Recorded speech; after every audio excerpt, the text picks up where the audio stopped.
Throughout the years, there's been a variety of different ways to play Magic the Gathering, and while many of these formats have come and gone, none have ever been as popular as Commander. But just what is Commander? How do you play it? Well, stick around, because we're going to be answering all these questions and more as we ask, should you play Commander? As opposed to most formats, Commander was both created and popularized by players, with almost no help from Wizards of the Coast. It was originally invented by a small group of players up in Alaska in 1996, but soon Pro Tour judges would find it and start playing it when they were bored in between rounds. These judges would soon start experimenting with new rules, and would morph Commander into the format that we know it as today.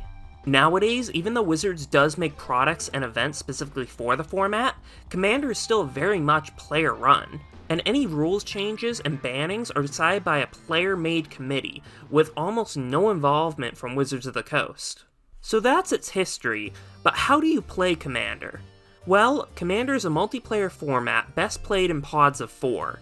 Each player starts with 40 life and has a deck of 99 cards plus 1 commander. It's a singleton format, meaning apart from basic lands, you can't have more than 1 copy of each card in your deck. And it's also a legacy format, meaning that almost every card in Magic's history is legal to play in it.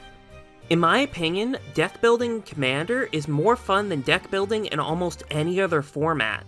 Since Commander decks are singleton, you have room to run a whole bunch of unique and powerful cards. And since Commander's a casual format, you can experiment and try out new brews without worrying about being instantly destroyed by whatever the newest meta deck is. So are you sad that a certain mechanic's left standard? Well, build a Commander deck around it. Do you like a certain plane or set of characters? Well, then build a Commander deck around them. Do you like cats and dogs? Well, buddy boy, I got the format for you. But even if you're not a deck builder, you'll probably enjoy seeing the sheer variety of different decks you'll go up against. You rarely see 2 decks that are the same. Heck, even decks piling the same commander can end up playing extremely differently.